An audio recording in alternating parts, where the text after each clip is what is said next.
Kang Do-yoon stood at the back of the grand hall, trying to make himself invisible. This was not difficult. He was human, and humans were the newest and weakest species in the galactic community. Nobody looked at humans twice.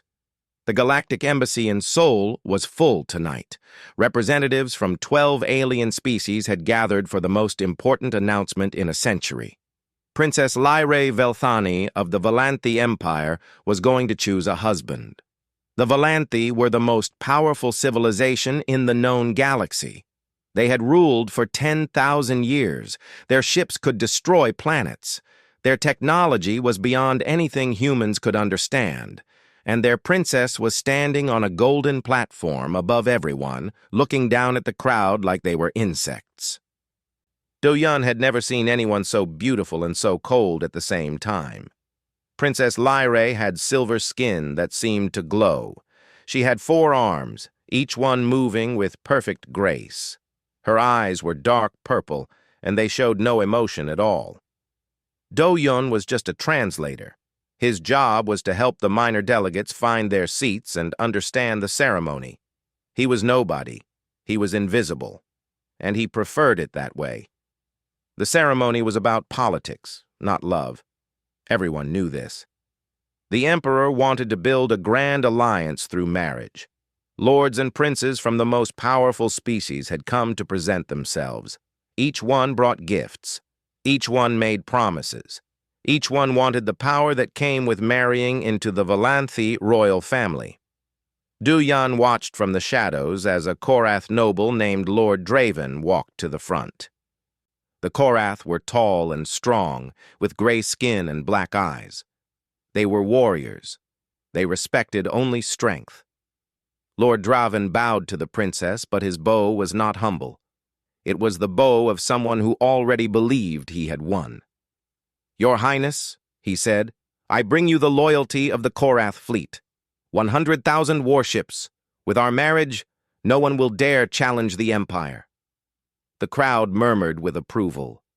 Military power was something everyone understood. Do-yoon felt something touch his arm. He looked down and saw a small alien from a species called the Mirali. They were tiny, only reaching Do-yoon's waist. They had soft blue fur and big, frightened eyes. The Mirali had no military, no power, no importance. They survived by being too small to notice. "Please," the Mirali whispered. "I am lost. I cannot find my seat." Before Do-yoon could answer, Lord Draven's voice cut through the hall. "What is that creature doing here?" Draven pointed at the Mirali. "This ceremony is for important species, not pets." The Mirali trembled. Several aliens laughed. Do-yoon did not think. He simply moved. He stepped in front of the Mirali, blocking Draven's view. "Forgive me, Lord Draven," Do-yoon said calmly. "This delegate was assigned a seat by the Emperor himself. I was just helping them find it." This was a lie. Do-yoon had no idea if the Emperor knew the Mirali existed. But the lie worked. Draven could not insult someone the Emperor had personally invited. Draven's black eyes narrowed. "A human," he said, like the word was an insult. "I should have known. Your species loves to protect the weak. It is why you will always be weak yourselves." Do-yoon said nothing. He simply led the Mirali away to safety. He did not notice Princess Lyrae watching him from above. He did not see her lean toward her attendant, a female Valanthi named Mira. "What species is that one?" Lyrae asked quietly. "Human, Your Highness," Mira answered. "They joined the galactic community only 50 years ago. They are considered insignificant." Lyrae said nothing, but she did not look away from Do-yoon. The ceremony continued. One by one, the suitors presented themselves. They showed wealth. They showed power. They showed armies and weapons and conquered worlds. Each one was more impressive than the last. Do-yoon watched from the back, holding a translator device, doing his job. He was thinking about going home. He was thinking about his small apartment and his sister who was probably watching this ceremony on the news. He was not thinking about the princess at all. Finally, the presentations ended. The emperor stood and addressed his daughter. "Princess Lyrae," he said, "you have seen what the galaxy offers. You have heard their promises. Now you must choose who will be your husband." The hall went silent. Every noble stood straighter. Every prince held their breath. Princess Lyrae rose from her throne. She walked down the golden stairs slowly, her 4 arms folded behind her back. She passed Lord Draven. She passed a wealthy merchant prince. She passed warriors and diplomats and kings. She walked all the way to the back of the hall. She stopped directly in front of Kang Do-yun. Do-yun's heart stopped. He looked behind him. Certain she was looking at someone else, but there was only a wall. "I need a husband," Princess Lyrae said. Her voice was clear and cold. "I choose this one." The hall exploded with noise. Aliens shouted in a dozen languages. Lord Draven's face twisted with rage. Diplomats rushed to communicate with their home worlds. Do-yun could not move. He could not speak. He could only stare at the princess who had just changed his entire life with 6 words. "Your Highness," Lord Draven pushed through the crowd, "this is madness. Humans are primitive. They have nothing to offer the Empire. This selection cannot stand." The Emperor raised his hand. The hall went quiet.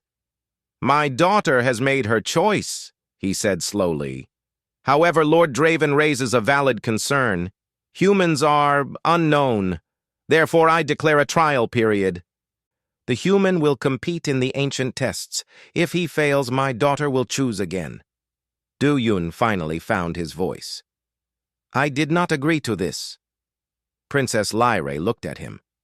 For one moment, something flickered in her purple eyes. Curiosity, perhaps, or amusement. "You do not need to agree," she said. "You only need to survive." She turned and walked away. Guards surrounded Do-yun before he could run, before he could call for help, before he could do anything. The last thing he saw before they took him away was his reflection in a polished wall, a small, ordinary human who had somehow become the most important person in the galaxy. He did not feel important. He felt terrified. Somewhere across the city, Park Subin watched the broadcast with her mouth open. Her brother, her quiet, gentle brother, had just been chosen by an alien princess. "Do-yun," she whispered to the screen, "what did you do?" He had done nothing. He had only protected someone small and scared. And somehow that had changed everything. The Valanthi royal ship was larger than any building Do-yun had ever seen. It was a city floating in space. It had gardens and fountains and halls made of crystal that sang when the light touched them. Do-yun hated it. He had been taken from Earth 3 days ago. No one had asked his permission. No one had explained anything. He was simply put on a shuttle and flown to the stars. His room was beautiful. It had a bed softer than clouds and windows that showed the galaxy spinning past. But the door was locked. He was a guest, they said, but guests could leave. On the 4th day, Princess Lyrae came to see him. She entered without knocking. 2 guards stood behind her, but she waved them away. The door closed and they were alone. Do-yun stood up from his chair. He did not bow. He was too angry to bow. "Why me?" he asked. Princess Lyrae tilted her head. "You are direct. I did not expect that from a human. You took me from my home. You put me in a cage made of silk. I think I deserve to be direct." "Fair," she said. She walked to the window and looked out at the stars. "I chose you because I need someone the other powers will underestimate. A political tool. Nothing more." Do-yun laughed, but there was no humor in it. "A tool. That is what I am to you." "Yes." She turned to face him. "Did you expect love? Romance? Those are human fantasies. Valanthi marry for power, for alliance, for the good of the Empire." Then why not choose Lord Draven? He has power. He has ships. Lord Draven is dangerous, Lyrae said. He wants more than marriage. He wants control. I will not give him that. She paused. I saw what you did at the ceremony. You protected that small creature, the Morali. So? So most species would not bother. The Morali have nothing to offer. Protecting them gains you nothing. Her purple eyes studied him. Why did you do it? Do-Yun did not have to think about the answer. Because Draven was being cruel, because the Morali was scared, because it was the right thing to do. Lyrae was quiet for a long moment. Curious, she finally said. Your people are very curious. She left without another word. The first trial came 2 days later. It was called the Test of Worth. Each suitor had to demonstrate what they could offer the Empire. The great hall of the ship was filled with nobles from across the galaxy. Emperor Kyle Velthani sat on a throne of light. Princess Lyrae stood beside him, her face showing nothing. Lord Draven went first. He presented a hologram of his fleet. 100,000 warships, just as he had promised. They moved across the hall like a swarm of metal insects. With this power, Draven declared, no enemy will dare challenge the Empire. I offer strength. The crowd applauded. The Emperor nodded with approval. Other suitors followed. A merchant prince offered rare minerals worth more than entire planets. A warrior king offered the loyalty of his conquered worlds. Each gift was greater than the last. Then it was Do-Yun's turn. He walked to the center of the hall. He had no hologram, no treasure, no army. He had only himself. I have nothing to offer, he said. The crowd laughed. Draven smiled with satisfaction. Nothing physical, Do-Yun continued. No ships, no gold, no soldiers. But I asked permission to offer something else. A story. The Emperor raised an eyebrow. A story? Yes, the story of my people. The Emperor waved his hand. Speak, then. Entertain us. Do-Yun took a deep breath. 200 years ago, humans almost destroyed ourselves. We had weapons that could burn the world, and we used them. Millions died. Our cities became ash. We stood at the edge of extinction. The hall was quiet now. Even those who had laughed were listening. But we did not finish the destruction, Do-Yun said. We chose to stop. We chose to rebuild, not through conquest, but through cooperation. We fed our enemies. We healed those who had hurt us. We decided that compassion was more important than revenge. He looked directly at Princess Lyrae. Humans are weak. This is true. We have no warships, no great technology, but we have something else. We have the ability to choose kindness when cruelty would be easier. We believe that helping others makes us stronger, not weaker. He turned to the crowd. I offer the Empire nothing it can count or measure. I offer only this. Humans will stand with you not because we must, but because we choose to. And that choice, I think, is worth more than any fleet. He stopped speaking. The silence was heavy. Then Lord Draven laughed. Poetry, he said. Beautiful, useless poetry. The galaxy is not changed by kindness. It is changed by power. Many in the crowd agreed. They laughed and whispered among themselves. But Do-Yun noticed that the Emperor was not laughing, and neither was Princess Lyrae. That night, Mira came to Lyrae's chambers with a report. I investigated the humans as you asked, Your Highness, she said. Their history is strange. Strange how? They build hospitals in war zones. They rescue enemies from drowning. Their soldiers carry medicine alongside weapons. They have organizations whose only purpose is to help strangers they will never meet. Lyrae was quiet. Why would they do this? I do not know. It makes no logical sense. Later that night, Lyrae visited Do-Yun's room. She entered silently like a ghost. Do Yun was sitting by the window, looking at the stars. He turned when he heard her. "Princess, your story," she said. "Was it true?" "Every word." She walked closer. "Why do your people help those who cannot help them in return?" Do Yun thought about the question. It was strange to him that anyone would need to ask it. "Because it is right," he said finally. "Is that not enough?" Lyra stared at him for a long time. Her purple eyes were deep and unreadable. Then she turned and walked to the door. She paused with her hand on the handle. "No one has ever spoken to me about kindness before," she said softly.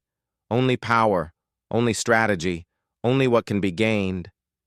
"Maybe that is the problem," Do Yun said. She left without responding. But the next morning, Do Yun found a small gift outside his door. It was a translator device, better than anything humans had ever built.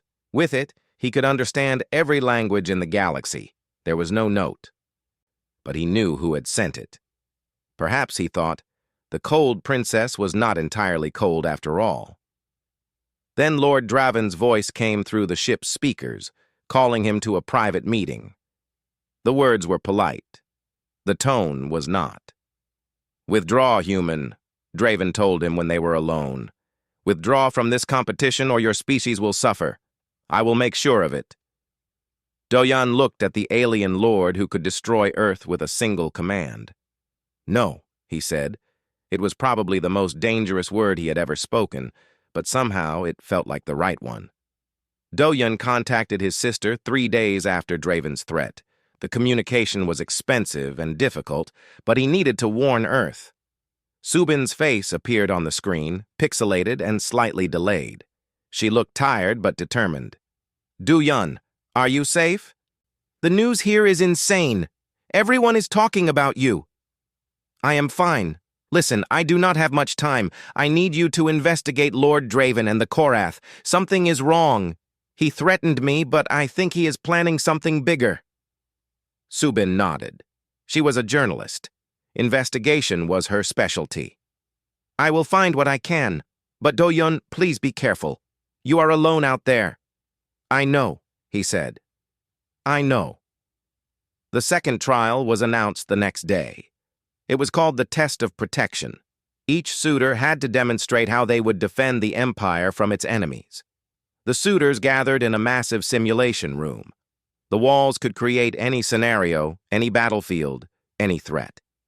It felt completely real. Lord Draven went first. His scenario was an invasion fleet attacking a Valanthi border world.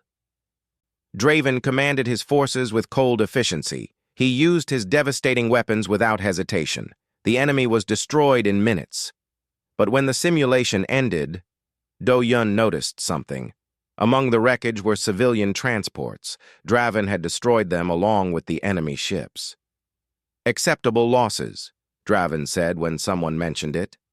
"Victory requires sacrifice." No one disagreed. In galactic warfare, civilians died all the time. It was simply how things were.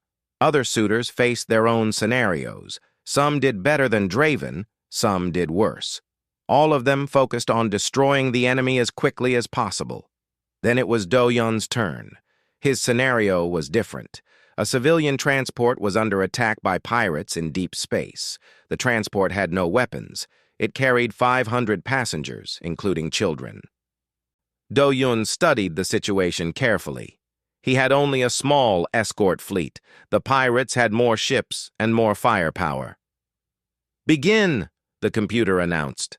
Do Yun did not attack immediately. Instead, he positioned his ships to create a protective barrier around the transport. He used his communication systems to contact the pirates. "This is Commander Kang Do Yun," he said. "Stand down and surrender. No one needs to die today." The pirates laughed and attacked. Do Yun's ships absorbed the damage, protecting the transport. He gave orders quickly, drawing from his years as a military medic. He knew how to protect people. He knew how to keep them alive. The battle was long and messy. His ships took heavy damage. Several times it looked like he would fail, but he did not focus on destroying the pirates. He focused on saving the civilians. Every decision he made was about protection, not attack. In the end, the pirates were captured, not killed. Every civilian survived. Every single one. The simulation ended. Do-Yun stepped out, exhausted. Lord Draven was waiting for him. "Pathetic," he said loudly. "Other suitors would have finished in 5 minutes. You took an hour. This is weakness disguised as mercy." "Everyone survived," Do-Yun said quietly. "And that is supposed to impress us? War is about victory, human, not about feelings." Many in the crowd agreed. They whispered about the strange human who cared more about civilians than winning. But Do-Yun noticed that Princess Lyrae was watching him with an expression he could not read. That night, Do-Yun could not sleep. He walked through the empty corridors of the ship, thinking about Draven's words. Maybe he was weak. Maybe mercy was foolish in a galaxy that only respected strength. Then he heard a sound. It came from Princess Lyrae's chambers. A crash. A scream that was quickly silenced. Do-Yun did not think. He ran. The door to her chambers was locked. He kicked it once, twice, 3 times. His leg screamed with pain, but the door opened. Inside, 3 figures in black surrounded the princess. Assassins. They had weapons that glowed with deadly light. Lyrae was fighting back, but even with 4 arms, she was overwhelmed. One assassin had already cut her shoulder. Silver blood dripped down her gown. Do-Yun charged.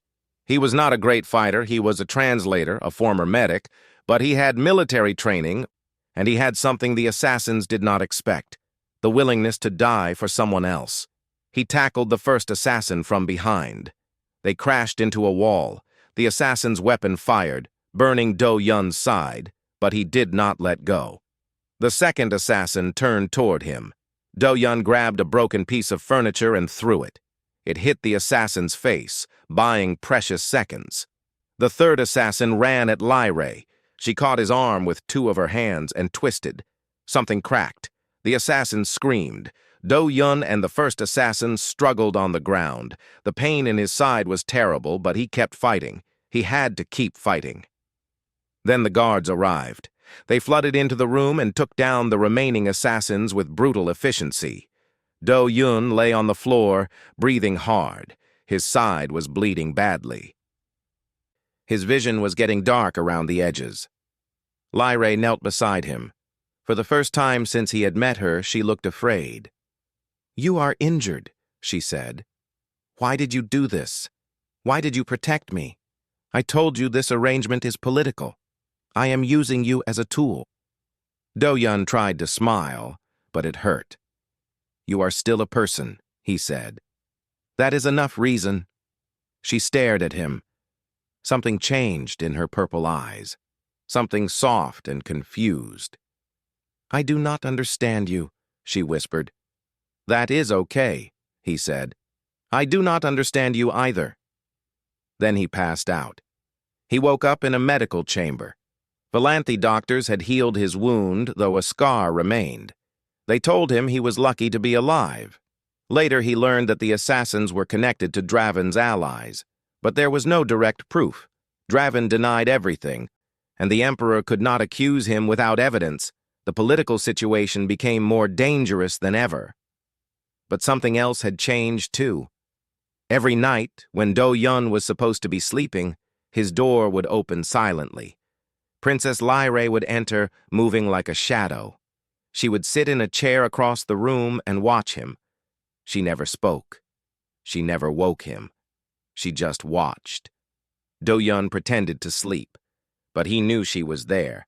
He could feel her presence like warmth in the cold room.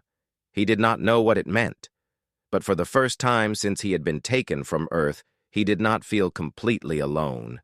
In the morning, she would be gone. She would pass him in the halls with her cold mask firmly in place. She would speak to him only when necessary, and always with formal distance.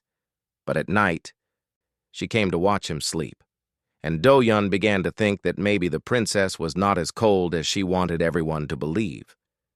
Maybe she was just lonely. Maybe they both were.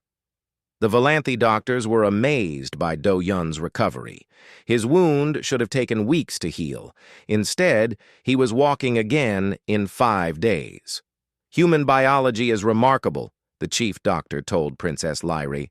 Their bodies repair themselves at an incredible rate, and their pain tolerance is unlike anything we have recorded. He should have been screaming. Instead, he apologized for bleeding on our equipment. Lyrie said nothing, but she began visiting Do Yun during the day, not just at night. She claimed she was studying human weaknesses.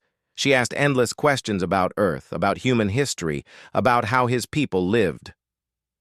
Do Yun answered everything honestly. He told her about Korean winters, about his grandmother's cooking, about watching the stars from his apartment roof and wondering what was out there. "You looked at the stars and wondered about us?" Lyrie asked one afternoon. They were sitting in the ship's garden, surrounded by flowers that changed color with their moods. "All the time," Do Yun said. "Humans have always wondered if we were alone. Now we know we are not. It is terrifying and wonderful at the same time. Most species, when they discover they are not alone, prepare for war," Lyrie said. "Your people sent scientists and translators." "We sent soldiers too," Do Yun admitted. "But yes, we wanted to understand before we wanted to fight. I think that is just how we are." Lyrie was quiet for a moment. The flowers around her had turned a soft blue. "Do humans choose their own partners?" she asked suddenly. Do Yun was surprised by the question. "Usually, yes. We call it love." "Explain love." He thought about it carefully. Love was something every human understood, but explaining it to an alien was difficult. "It is choosing someone's happiness over your own," he said finally, "wanting to protect them not because you have to, but because you cannot imagine not doing it. It is feeling pain when they feel pain, joy when they feel joy. It is being connected to another person so deeply that they become part of who you are." Lyrie processed this for a long time. "That sounds inefficient," she said. Do Yun laughed. It was a real laugh, warm and surprised. "It really is. Love makes no logical sense. It makes you do stupid things, dangerous things, things that hurt. Then why do humans value it so much?" "Because," Do Yun said, "it also makes life worth living." Lyrie looked at him with those deep purple eyes. The flowers around her were changing colors rapidly, like they could not decide what they felt. "I have never been asked what I want," she said quietly. "Since I was born, everything has been decided. My education, my duties, my future husband. It is all for the Empire. My feelings are irrelevant." "That sounds lonely." "Valanthi do not feel loneliness." "Everyone feels loneliness," Do Yun said gently. "Some people just learn to hide it better." She stood up abruptly and walked away. The flowers behind her turned gray, but the next day she came back, and the day after that, and the day after that. The third trial approached. It was called the Test of Alliance. Each suitor had to secure a new ally for the Valanthi Empire. Lord Draven moved quickly. He secured a military pact with the Korathi warrior clans. Together, they would form the most powerful military force in the galaxy. Other suitors made similar alliances. They promised weapons, soldiers, and strategic positions. Do Yun contacted Earth. But he did not ask for warships. Humans had very few anyway. Instead, he proposed something different. "A cultural exchange program," he told the Emperor. "Human scientists will work with Valanthi researchers. Human doctors will share medical knowledge. Human teachers will establish schools for species that cannot afford them." The Emperor frowned. "This is not a military alliance." "No," Do Yun agreed. "It is better. Military alliances end when the war ends. This kind of alliance grows stronger over time. It builds trust. It creates connections that cannot be broken by politics." He turned to the watching crowd. "Humans cannot offer you weapons. But we can offer something the galaxy has never had, a species that wants to help without expecting anything in return. Lord Draven laughed loudly. Help? What help can humans provide? You are children playing at diplomacy.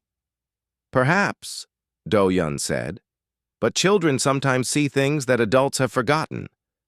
He presented his list of allies. They were not powerful species. They were small, forgotten, overlooked. The Mirali were among them. So were a dozen other species that had no military, no wealth, no importance. These species have agreed to join a coalition, Do-Yun said. They do not have ships, they do not have armies, but together, they represent 40 billion people who have never had a voice in galactic politics. I am offering them that voice. The crowd murmured. Some laughed, but others looked thoughtful. 40 billion people was not a small number. The Emperor studied Do-Yun with new interest. You have built an alliance of the weak, he said. I have built an alliance of the overlooked, Do-Yun corrected. There is a difference. That night, Mira found Princess Lyrae staring out a window at the stars. Your Highness, Mira said carefully, may I speak freely? You may. You look at the human differently now. The way you watch him, the time you spend with him. It is not political observation. Lyrae did not answer. You look at him, Mira continued, the way humans look at those they love. Lyrae's 4 hands clenched at her sides. That is ridiculous. I do not feel love. Valanthi do not experience such primitive emotions. Of course, Your Highness. But Mira did not sound convinced. And when Lyrae went to Do-Yun's room that night to watch him sleep, she found herself standing at his door for a long time before entering. What was happening to her? She was a princess. She was supposed to be cold, logical, above feeling, but when Do-Yun had been bleeding on the floor, she had felt something she had never felt before. Fear. Not fear for the Empire or for her position. Fear for him. And now, sitting in the dark, watching him breathe, she felt something else. Something warm and uncomfortable and completely illogical. She wanted him to be happy. She wanted him to smile at her the way he smiled when he talked about Earth. She wanted to protect him. Not because he was useful, but because she could not imagine a galaxy without him in it. It was inefficient. It was foolish. It was, she realized with growing horror, exactly what Do-Yun had described. She was falling in love with a human, and she had absolutely no idea what to do about it. She left his room before he could wake. She walked back to her chambers with her mask firmly in place. But inside, something had changed. The cold princess was not so cold anymore, and that terrified her more than any enemy ever could. It happened during a formal dinner. Do-Yun was seated at the far end of the table, far from the Emperor and Princess Lyrae. He was getting used to being treated as lesser. It did not bother him anymore. Then Draven stood and raised his hand. The room fell silent. I bring grave news, Draven announced. I have discovered evidence that the human is not what he claims to be. He is a spy sent by Earth to destabilize the Valanthi Empire. Do-Yun's blood went cold. Draven presented his evidence. Communication records showing Do-Yun contacting unknown parties on Earth. Documents suggesting that his selection was not random, but planned by human intelligence. Testimony from witnesses who claimed Do-Yun had been gathering information about Valanthi military positions. It was all fake. Do-Yun knew it was fake. But it was convincing. The records looked real. The documents had official seals. The witnesses spoke with confidence. This human has deceived us all, Draven concluded. I demand he be arrested and executed according to Valanthi law. The Emperor's face was dark. He looked at Do-Yun with cold suspicion. What do you say to these accusations? The Emperor asked. They are lies, Do-Yun said. I am not a spy. I am a translator who was taken from his home without his consent. The communications Lord Draven mentions were to my sister, a journalist. I was warning her about possible threats. Convenient, Draven said. A spy would say exactly that. I am not a spy. Prove it. Doyan could not prove it. He had nothing, no evidence, no witnesses, just his word against Draven's carefully constructed lies. The Emperor stood. Until this matter is resolved, the human will be held in prison. Princess Lyrae, you are forbidden from intervening. If you show preference for the accused, it will confirm that humans have compromised you. Lyrae's face was stone. She did not look at Do Yun as guards surrounded him. She did not speak as they led him away, but Do Yun saw her hands. All four of them were clenched so tightly that silver blood seeped between her fingers. The prison was deep within the ship. The cell was cold and dark. Do Yun sat on the hard floor and tried to think. He was going to die. That much was clear. Valanthi law was harsh, and Draven had made sure the evidence was overwhelming. There would be no fair trial, no chance to defend himself. His sister would never know what happened to him. Earth would think he had betrayed them. Everything he had tried to build would be destroyed. He should have felt despair. But strangely, he felt calm. He had done his best. He had stayed true to himself. He had protected people when he could and spoken about kindness when no one wanted to hear it. If that was his legacy, it was not a bad one. He asked the guards for a recording device. They gave him one, perhaps out of pity for the dead man. Du Yun recorded a message for Lyrae. I do not know if you will ever see this, he said. But I wanted to say something before the end. Do not blame yourself for what happens to me. I chose to stay. I chose to compete. Those were my decisions. You told me once that Valanthi do not feel emotions, that feelings are primitive. But I have seen you, Lyrae. I have seen how lonely you are, how much you want to feel something but are afraid to. My last wish for you is this. Do not let them take that away. Feel something, anything. Sadness, joy, anger, love. That is how you will be a good ruler.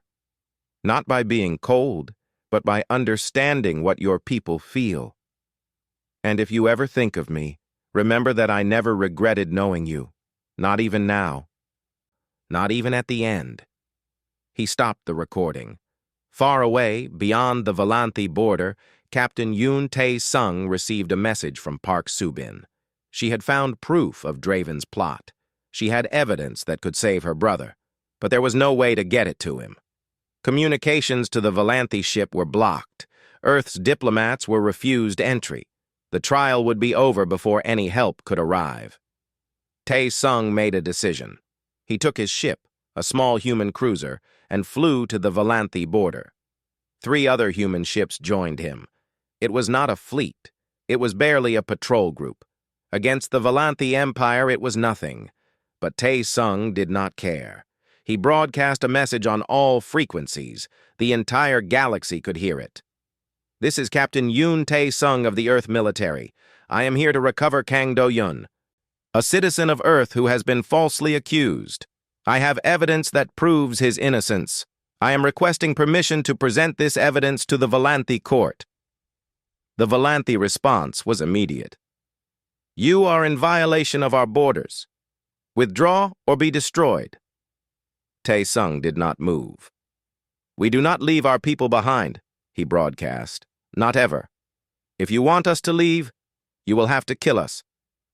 Across the galaxy, species watched in amazement. A tiny human fleet facing the greatest empire ever known. It was suicide. It was madness. It was human. In her chambers, Princess Lyrae watched the broadcast. She saw the human ships holding position, refusing to run despite facing certain death. She saw Captain Tae-sung's face, calm and determined. She thought about what Do-yun had told her. About choosing to protect someone not because you have to, but because you cannot imagine not doing it.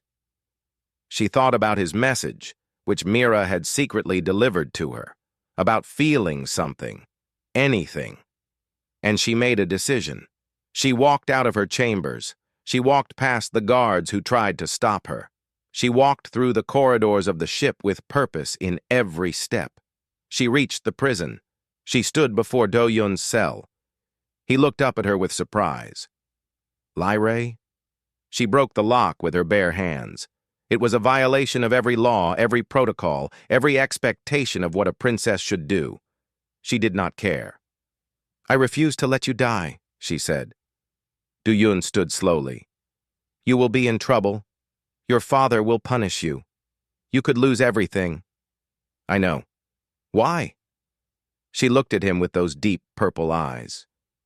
For the first time, they were not cold. They were burning with something fierce and terrifying and beautiful. Because I could not imagine not doing it, she said. She had used his own words, his definition of love. Du Yun felt something break open in his chest, something warm and overwhelming. He took her hand. 2 of her 4 hands held his in return. Whatever happens next, he said, we face it together. She nodded. Together. They walked out of the prison side by side. The galaxy would never be the same. The court was in chaos when Princess Lyrae walked in with Do Yun at her side. Nobles shouted, guards drew weapons. Lord Draven's face twisted with rage. Emperor Kael rose from his throne. His expression was terrible. Lyrae, he said, his voice cold and dangerous, you have violated our laws. You have freed a prisoner awaiting execution. Explain yourself. Lyrae did not flinch. The human is innocent. The charges against him are false. I am invoking the ancient right of truth. The hall went silent. The right of truth was older than the empire itself. It was a trial where all parties spoke under neural verification. Lies were impossible. The truth, no matter how painful, would be revealed. It had not been used in 300 years. It was considered too dangerous. Too many powerful people had secrets they wanted to keep. Lord Draven stepped forward. This is absurd. The evidence against the human is clear. There is no need for such extreme measures. Then you should have nothing to fear, Lyrae said, unless the evidence was manufactured. Draven's black eyes flickered, just for a moment, but it was enough. The Emperor studied his daughter, then he looked at Draven, then at Do Yun, who stood quietly, waiting. The right of truth will proceed, the Emperor declared. All parties will submit to neural verification. We will end this matter once and for all. The verification chamber was a small room made of white crystal. Neural sensors lined every wall. Once activated, they would detect any lie, any deception, any hidden truth. Draven went first. He was confident as he entered the chamber. He repeated his accusations against Do Yun. He presented his evidence again, then the sensors activated. Draven's face changed. He tried to stop talking, but the chamber compelled truth. The words came out of him like water from a broken dam. The evidence is false, he said, his voice strained. I created it. I manufactured the documents. I paid the witnesses. The human is not a spy. The hall erupted, but the chamber was not finished. I planned to assassinate Emperor Kael after our marriage, Draven continued, struggling against his own mouth. The Korath would have controlled the empire through me. The human was an obstacle. His message of compassion was dangerous to our plans. We needed species to fear us, not trust each other. The Emperor's face was white with shock, his most trusted suitor, the lord who had promised loyalty and strength. All of it was a lie. Guards surrounded Draven. He fought against the truth still spilling from his lips, but he could not stop it. The assassins who attacked Princess Lyrae were mine. I sent them. I wanted to blame the human. I wanted him dead before he could change anything. The verification ended. Draven collapsed. Broken by his own confessions, the Emperor rose slowly. He looked old in that moment, tired, a ruler who had almost lost everything to someone he trusted. Lord Draven is guilty of treason, the Emperor announced. He will be taken to the darkest prison in the Empire. He will never see light again. Guards dragged Draven away. His screams echoed through the halls. Do-Yun was freed. The charges were dropped. The human fleet at the border was welcomed as honored guests. But Do-Yun did not celebrate. He walked to Princess Lyrae, who stood alone by a window. "You saved me," he said. "Why did you risk so much? You could have lost your position, your inheritance, everything." Lyrae turned to face him. Her purple eyes were soft now, vulnerable in a way he had never seen before. "I already told you why," she said. "Tell me again." She was quiet for a long moment. When she spoke, her voice was barely a whisper. "Because you taught me something. You taught me that feeling is not weakness, that caring for someone is not primitive, that love is worth more than logic." She took a breath. Her hands were trembling. "I have spent my entire life being cold, being perfect, being what the Empire needed me to be. But you made me want to be something else. You made me want to be warm." Do-Yun stepped closer. "And what do you want now?" "I want to feel," she said. "I want to feel joy and sadness and fear and hope. I want to know what it is like to be human, even if I never truly can be." "That sounds inefficient," Do-Yun said softly, echoing her words from weeks ago. A small smile touched her lips. "It really is." He reached up and touched her face. Her silver skin was smooth and cool. She leaned into his hand like she was starving for warmth. "We do not know what the future holds," he said. "Your father may still reject me. The Empire may not accept a human prince. There are 1,000 reasons this cannot work." "I do not care about reasons," she said. "I only care about you." The Emperor summoned them both the next day. He sat on his throne, looking at them with an expression Do-Yun could not read. Was it anger? Disappointment? Something else? "I have watched humans for 50 years, the Emperor said. "I thought you were weak, primitive, insignificant. But now I see something different." He stood and walked toward them. "You are small. You have no armies, no great technology, but you have something we do not. You have heart. You protect the weak. You heal the wounded. You love without expecting anything in return." He stopped in front of Do-Yun. "Perhaps the Empire has been measuring strength incorrectly. Perhaps there is more to power than ships and weapons." "What do humans want from an alliance with the Valanthi?" the Emperor asked. Do-Yun thought carefully before answering. "Nothing you need to give. Just the chance to help. The chance to prove that kindness and strength are not opposites." The Emperor nodded slowly. "The final trial was supposed to test your worth. But I think you have already proven yourself. I declare the trials complete. Kang Do-Yun has earned the right to marry my daughter." Do-Yun felt relief wash over him. But before he could speak, Lyrae stepped forward. "Father, I must say something." The Emperor raised an eyebrow. "Speak." Lyrae took a deep breath. Her hands were steady now. Her voice was clear. "I do not want this marriage for the Empire. I do not want it for politics or alliances or power." The court gasped. This was unprecedented. A princess admitting that she wanted something for herself. Lyrae looked at Do-Yun. Her eyes were shining with something that might have been tears. "I want it for myself. I choose him. Not as a princess. As Lyrae. Just Lyrae." The silence that followed was the loudest thing Do-Yun had ever heard. Then the Emperor smiled. It was a small smile, barely visible. But it was real. "Then as your father," he said, "not as your Emperor, I give you my blessing." Lyrae's composure finally broke. She laughed, and it was the most beautiful sound Do-Yun had ever heard. She grabbed his hand with two of hers. "I told you," she said. "Inefficient." "Wonderfully inefficient," he agreed. and for the first time in 10,000 years, a Valanthi princess chose love. News spread from system to system, planet to planet. A human was marrying the crown princess of the Valanthi Empire, not because of conquest or politics, but because of love. The word itself sounded strange in 100 different alien languages. Some species mocked the Valanthi for weakness.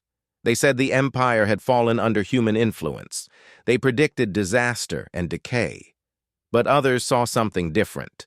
The small species, the overlooked and forgotten, looked at this wedding and saw hope. If a princess could choose love, maybe there was room in the galaxy for other choices too. Do-Yun's sister Su-Bin arrived a week before the ceremony. She cried when she saw him. She hit his arm twice and called him an idiot for scaring her. Then she cried again.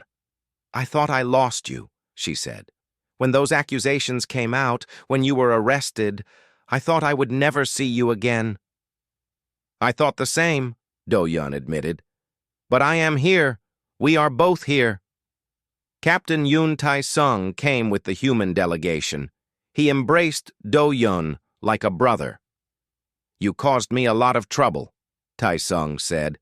"Flying to the Valanthi border, demanding your release. I almost started an interstellar war." "You came for me," Do-Yun said. "You risked everything for me." Tai-sung shrugged.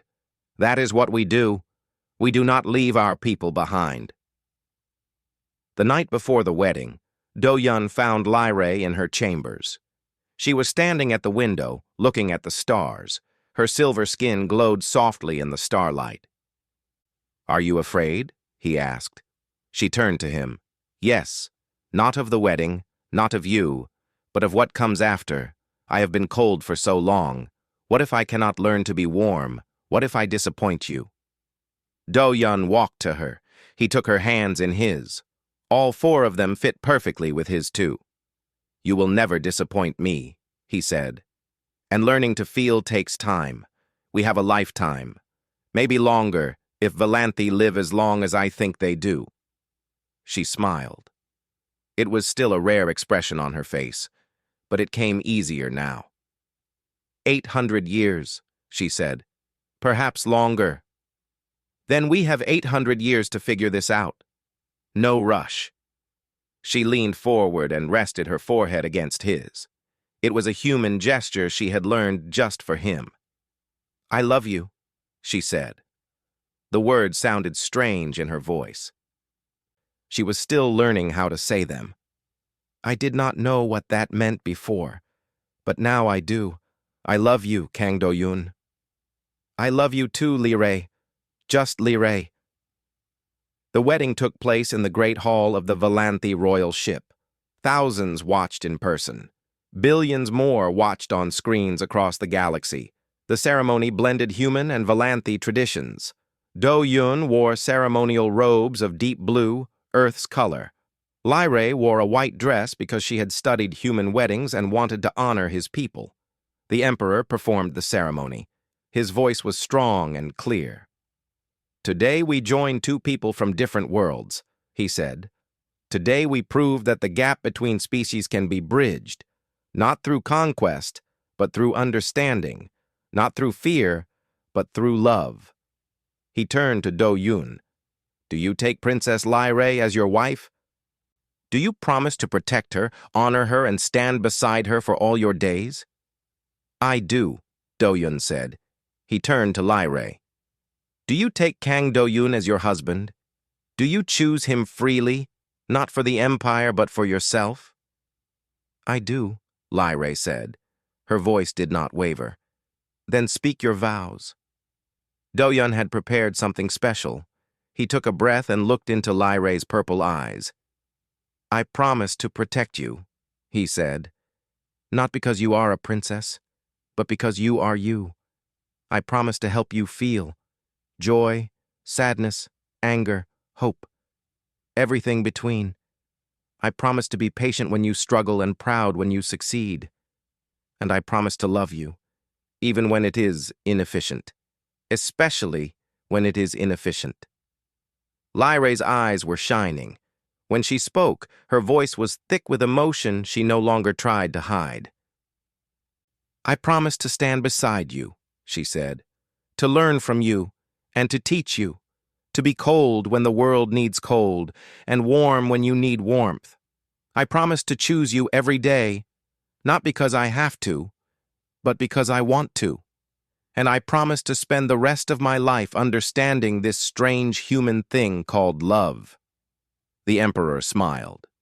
"Then, by the power of the Valanthi throne and the witness of the galaxy, I declare you husband and wife."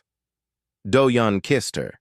It was gentle and soft, a human custom that Lyrae had practiced but never truly understood until now. The hall erupted in cheers. Humans and Valanthi and a dozen other species celebrated together. In the crowd, the small Mirali delegate watched with wonder. The same creature Do-Yun had protected at the very first ceremony, the same moment that had started everything. That creature turned to its companion and said, "The human who saved me from shame has become the prince of the greatest empire. What a strange galaxy this is." "Perhaps not strange," its companion replied. "Perhaps just changing." Later that day, the coalition of overlooked species formalized their alliance.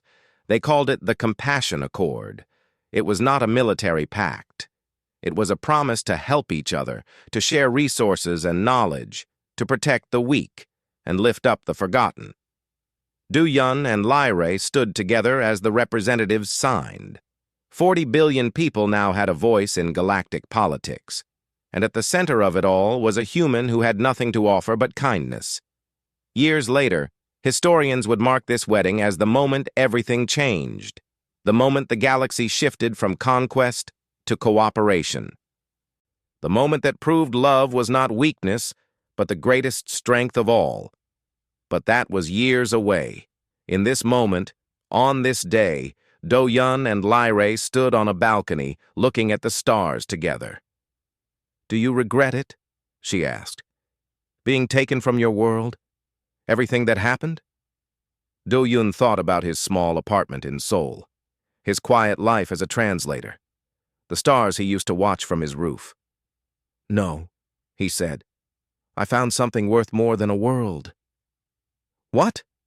He turned to look at her, this beautiful, strange, wonderful woman who had chosen him from all the beings in the galaxy, who had learned to feel because he showed her how, who had saved him when no one else would. "You," he said simply. She took his hand, a human gesture that once felt strange to her. Now it felt like home. They stood together, watching the stars. Two people from different worlds, two hearts beating as one. Behind them, the galaxy was changing. Old powers were fading. New alliances were forming. A future no one had imagined was beginning to take shape. But Do-Yun and Lyrae did not think about politics or empires or the weight of history. They only thought about each other.